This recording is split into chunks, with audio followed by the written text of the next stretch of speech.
नमस्कार दोस्तों। आज की रसोई से शुरुआत कर दी है। आज तबीयत ठीक नहीं है थोड़ी थोड़ी। और ये जो नल देख रहे हो, नल, ये आप देख रहे हो बहते हुए पानी को, ये इतना परेशान कर रहा है। इसकी टोंटी बदलवाना पड़ेगी। अब ऐसे करना पड़ता है। अब देखिए, अब ये बंद हुआ तो ये मेरी रसोई है। इस पर ये नहीं देखना कि भाई ये गंदा है। गंदा नहीं है, ये सब साफ सुथरा करके रखा है। क्योंकि नहा धो के बैठी हूँ पूजा पाठ करके। और ये मेरे भगवान जी, मैंने इनका मंदिर यहाँ रख लिया है और यहीं रखूँगी। दूसरी बात, कीमो के बाद और रेडियोथेरेपी के बाद हाथ ऊपर नहीं कर पाती मैं इतना। कोशिश बहुत करती हूँ कि मैंने इसके लिए एक ये मंगाया है। मैं ब्लॉग तो बनाऊंगी क्योंकि मुझे एक है शौक है मेरा कि मैं अपनी सारी दिनचर्या इसमें सेव करके रखूं। और वही करूंगी। अब तो मैंने इसमें कर लिया। ये मेरी खिड़की और खिड़की से बाहर का नज़ारा पूरा दिखता है मुझे। और मैंने सेल्फी स्टिक में लगा लिया है इसे। मेरी तबीयत ख़राब है कुछ दिन से। क्या है, दीपावली से जब वो मिठाई खाई ना, मुझे मिठाई खाने को मना किया है।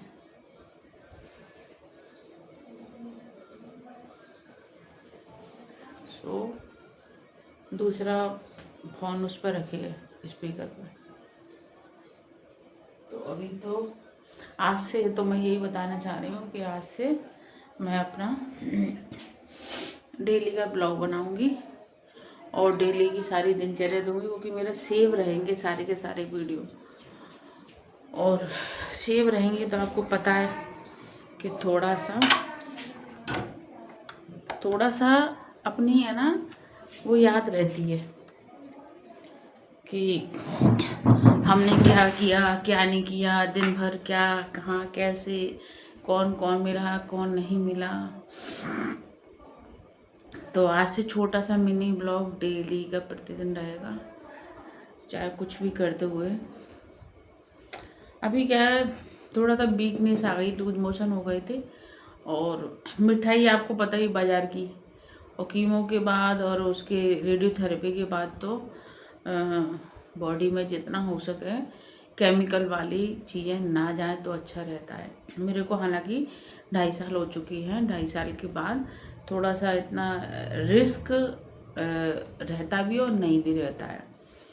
तो कल से ज़्यादा मेरी तबीयत ख़राब हो गई। क्या हुआ कि मैं वो दौज माता बना रहे थे मेरी भाभियाँ, तो मैं वहाँ खड़ी हो गई और इतने में उसने कबूतर ने बीट कर दी। ये कहेंगे आप लोग कि आप थोड़ा सा अंधभक्त हैं, मानसिकता अपने ऐसी बना। नहीं, ऐसा नहीं है, ये सच है। और जैसे ही वो गिरी है बीट, तो मैंने हालांकि वो माला का फूल था ना, तो फूल से उठा के मैंने उसको झाड़ के ऐसे मेरे सीने पे यहाँ गिरी, और मैंने ऐसे झाड़ के उसको फेंक दिया। और उसमें मैंने जब देखा, दूसरे लोगों ने मुझे टोका कि नहीं, इसको बहुत जल्दी धो दिया करो, क्योंकि कबूतर की बीट ऐसी होती है कि जिसमें ढेरों बीमारियां होती हैं, ढेरों। इसीलिए तो कहते हैं कि कबूतर को घर में रोकना गलत होता है, और अगर उसकी बीट अपने उसमें आ जाए तो वो गलत होता है। तो उसकी बीट नहीं गिरनी चाहिए।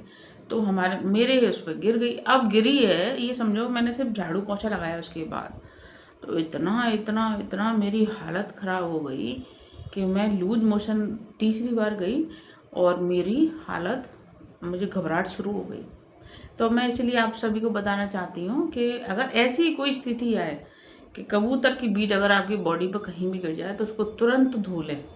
तुरंत हो सके तो साबुन से ही धो लें, पर तुरंत धो लें, क्योंकि वो 100 बीमारियां पैदा करता है। तो आज मेरे साथ परसों मेरे साथ ऐसे हुआ था, तो परसों से मैं भुगत भुगत के कल भी भुगता मैंने। फिर कल मैं जाके हमारे एक पुराने डॉक्टर है शंकर, वहाँ गई, क्योंकि डॉक्टर वी आर श्रीवास्तव जो कैंसर स्पेशलिस्ट है उनके पास इसलिए नहीं गई क्योंकि वो सीधे है ना 800 की जपत लगाते हैं।